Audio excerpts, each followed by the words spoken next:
So this is going to be my first actual kind of instructional video. Basically, I found this program online. It's on RC groups and it's going around on Facebook quite a bit. It's the Plasmatree PID-Analyzer, and basically what the Plasmatree is it's a PID-Analyzer program, and it measures the step response, which is basically the PID error compared to the gyro output. So basically it's comparing what you're telling it to do directly to what it is doing and how fast it's reaching that point that you've told it to reach.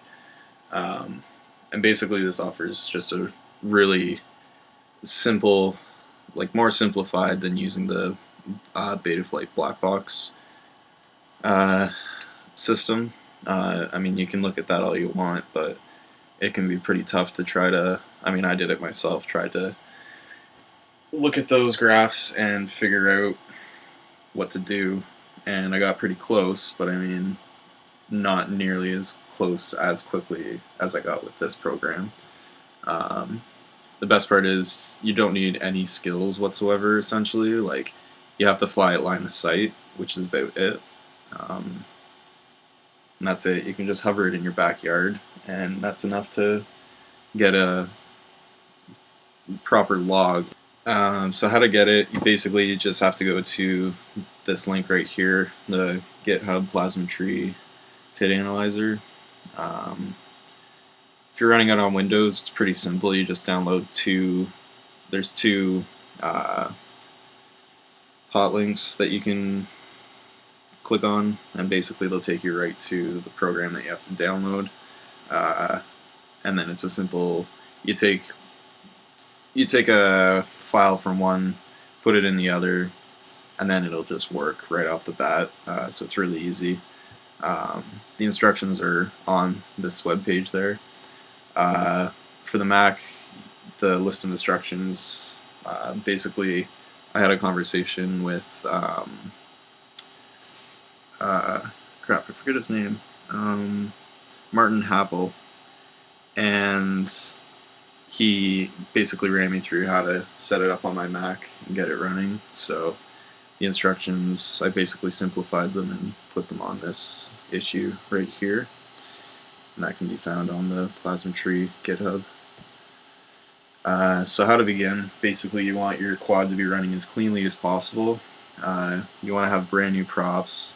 If you can, if it's a brand new quad and you've got brand new motors, then that's perfect. Use the battery that you're going to be running most of the time on that setup. Make sure you're soft mounting your flight controller, and also your motors as well. I mean, I soft mount my motors just to have that extra bit of vibration resistance. I know a lot of people don't, but that's just me. And then after that, you should be setting up your filters on Betaflight. You obviously want your the gyro trace to be as clean as possible, so that the PID-Analyzer is only receiving direct gyro input instead of a bunch of noise and whatever that it has to filter through as well. So you can see here, this is just my noise profiles. Before, you can see it's somewhat noisy, then after, and that's at the max.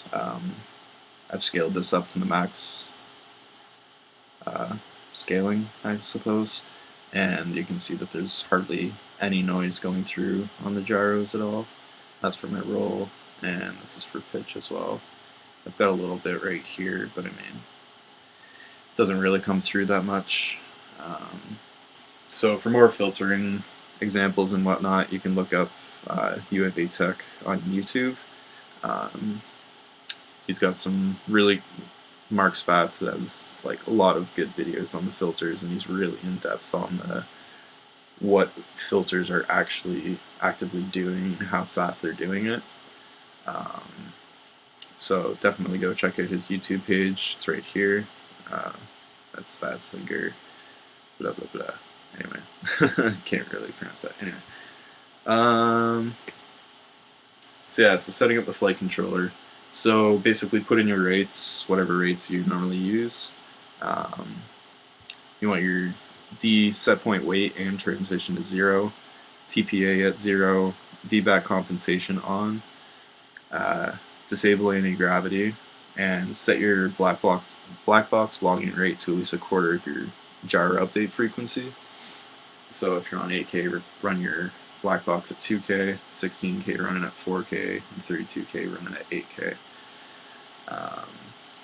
And basically disabling all of these, the D set point weight, TPA, and anti-gravity, basically eliminates anything the flight controller is going to do to try to amplify or reduce PIDs based on throttle input and whatnot, so you're only getting the straight PID input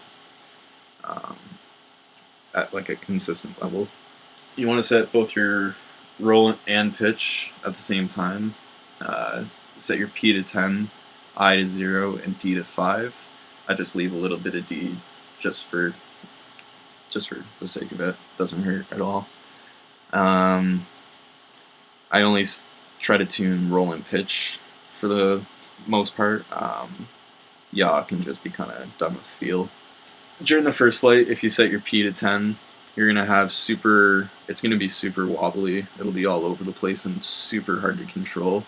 So I mean, you may even want to skip 10 and go right to 20. It's a little more controllable and stabilized.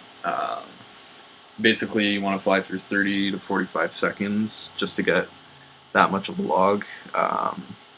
You don't need more than that, and if it's windy, you're probably going to want a longer log, but I mean, 30 to 45 worked for me, and it was slightly windy anyway. So then you're going to land after that 30, 45 second flight, and you're going to raise your P gains up by 10, or by an increment of 10 between each flight, and do the same for roll and pitch. And while you're in the flight, actually I should mention that, is what you're going to be doing is basically hovering and then giving sharp, just quick little blips on roll and pitch. Basically you want to just give it a bit of a shake, and you'll hear it shimmying back and forth and whatever when you're going, and as you raise P up, you hear it shimmying a little bit less and less, and then as you get too high, it'll start to oscillate, and you'll hear it start like making a high pitch, just warbling somewhat sound, and that's when you know that you're at the at the max of what you can go for on P. So yeah, so it's easy if you have, if you can do it through the OSD, that's fine. If you have Lewis scripts, I find that's really easy as well to quickly bump up your P gains in between each flight. So yeah, start at 10 or 20, and then go to 30, 40, 50, 60. And then, you'll have 6 or 7 logs that you can go through. After you finish raising the P gains, and you're doing the same style of flight every single time, so you should try to keep it consistent, just a hover and little blips on roll and pitch. So after you finish those, you go back, run those 6 or 7 logs that you've got through the PID-Analyzer, and basically you want to pick whichever P gain looks the best. So here you can see with a P of 5, there's like very, very little activity that's going on. So this is like horrible. And like I said, it'll be super wobbly and just all over the place. Then as you start bumping up, here you got 10, 20, and 30. You can see how the step response graph changes. What you want to see is you want it to go from the 0 point to 1 and then level out as quickly as possible. So you're going to pick whichever one represents that the best, essentially. Whichever one is getting to 1 quicker and then is staying on this line the quickest. So in this example, I would pick a P of 20. So you can see here there's too little P. This has too much P, and that's when you're going to start seeing oscillations in the PID controller and obviously in your quad at the same time as you're flying. So ideally you want it to have a bit of an overshoot and then try to track on this one as best as possible. So 25 actually was slightly better than this 20 right here. So then after you've picked your best P gain, you set your P gains to that, and then you go back outside and you start increasing your I gains. And then you're going to start raising I by increments of 5. You really normally won't need too much I. You may, depending on your quad, but in my experience, I really didn't need that much I. I think I got to about 20 before it really started shimmying around, and I decided that was enough and came back, and yeah, worked for me. I mean, you can go up to about 35 just to see and compare between the different logs, and yeah, then you can pick and choose whichever I term looks the best. So you can see here as you start increasing I, so here's an I5, which is a little too low. You can still see that it's got some of these wobbles in the line. This one's too high and it's really bringing out more wobbles. This one basically levels it out to the point where you've got this one bounce, a little bit of a bounce back, and then it levels out pretty good after that. So obviously 25, here it looks the best for I terms. So then you're trying to raise your D term after that. I really doesn't affect things too much after you've set it. So once you've got that on, you won't be playing around with it a whole lot. And then, yeah, so basically you've got that starting increment of 5 for your D term, and then you're going to be raising it by 5 every time. And while you're doing this, you want to be checking your motors, because D term is obviously the factor that tends to screw up your motors quite often, makes them quite hot, and can burn out your motors. So you don't want that happening. So you want to make sure that your filter is just set up right, and that D term isn't going to kill your motors, basically. So after every flight, you're raising your D gain up by 5, and you're also checking your motors immediately after you land to make sure that you haven't gone too far on the last flight. So you can see what D is doing here. We've got a D of 5 and a D of 25. So it's making the step response quicker, and it's getting to this value of 1 faster than it is here. There's a slightly bigger gap, but at the same time it's also increasing the spike here, this bounce back that's going to happen. Once you've got your D set, you want D to be a nice smooth curve here, and then just like level out right after it, essentially, without much of a dip after this first bounce. You can see here on that previous one we had too much P and too much I. So we've got the quick step response, but P is bringing it up too quickly, and then I is roughening up the step response too much, and it's trying to overcompensate for external influences. So if you lower P and I, then you see that it brings that big spike down, and also cleans up the roughness of this line leading out. After that, basically you're going to be playing around with P and D. You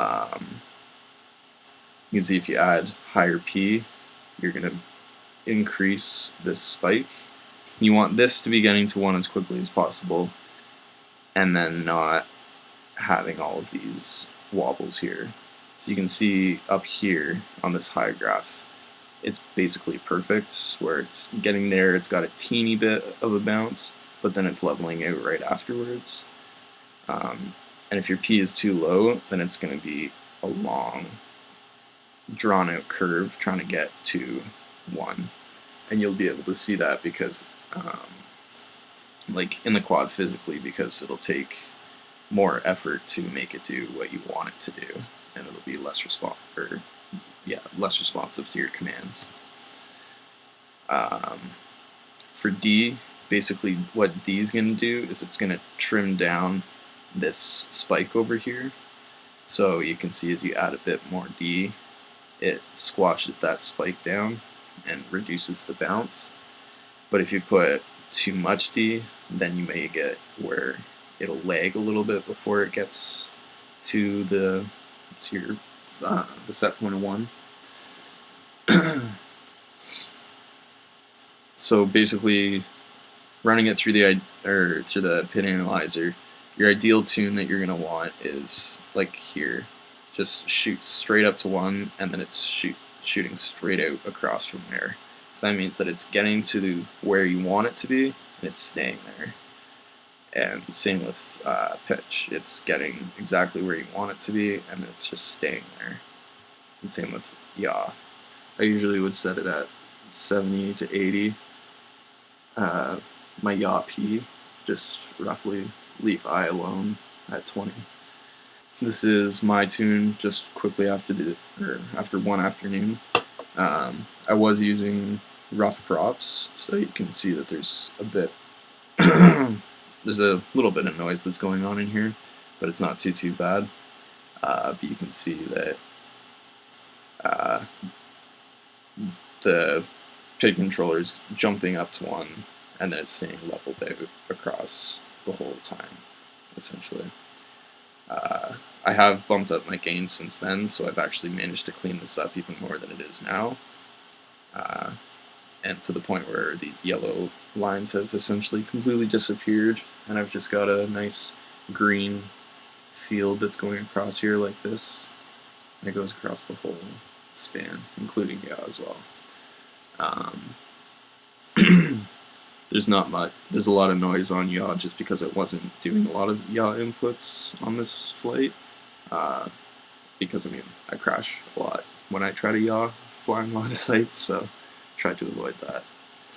But you can see afterwards, running it through the Black Box Explorer, this graph right here represents my motors, and you can see that when I'm doing a flip, the motors are staying where they're at, and then I'm cutting throttle, and then I'm doing my quick input of roll to the right, so these two motors are kicking on, and then they're kicking off. These two motors have kicked on slightly just to slow it, and then it's continuing through that velocity through here, and then as I'm ending the roll, these two motors are coming back on to cancel the motion. And you can see that my PID sums down here are pretty damn clean, and there's not a lot of noise going on. There's not a lot of confusion in the system. So an addendum to running all of that, they've added, Plasmatree himself has added to the PID-Analyzer this, it's a noise analysis screen, and basically it'll show you where noise is happening at which throttle value. So you can, for Windows, again, it's the same thing. You just install it the same way. If you install it now, you'll already be on version 0.5. To run it on the Mac, you can find the list of instructions for it here. There's a slight change in the code line that you'll have to change, and that's in the PID-Analyzer.py file. And it's just a simple line that you have to copy and paste out and switch up. To update it on the Mac, you go to the terminal and type in git pull, and then these two lines here, the pip3 install requirements text and pip install our requirements text. And basically the noise graph looks like this. So what you're seeing here is the different frequency in hertz, as well as the different throttle values. So you can see here that there's basically not a lot of noise that's going on. They've actually updated this noise analyzer so the graphs look a little cleaner than they do right now. But essentially you've got the frequency of the noise going up and down, and left to right is your throttle value. So you can see at a higher throttle the noise starts increasing in frequency slightly, and that's just regular motor noise. So this was from today after I've really refined things out, and this is a full flight doing hard moves, hard stops, and sliding backwards with zero throttle, trying to bring out the prop wash as best as I could. But at the same time, you can see that there's really no deviance from the RC command. The PID the PIDs are doing exactly as they're being told, and you can see up on this graph here, the orange is your input and blue is what your gyro is actually doing. And as you can see up here, I've only got the teeniest bits of overshoot, but that's perfectly acceptable. And yeah, that's pretty much going to do it. I would definitely recommend downloading this. I'll leave a bunch of links to where you can get this down in the video description, and yeah.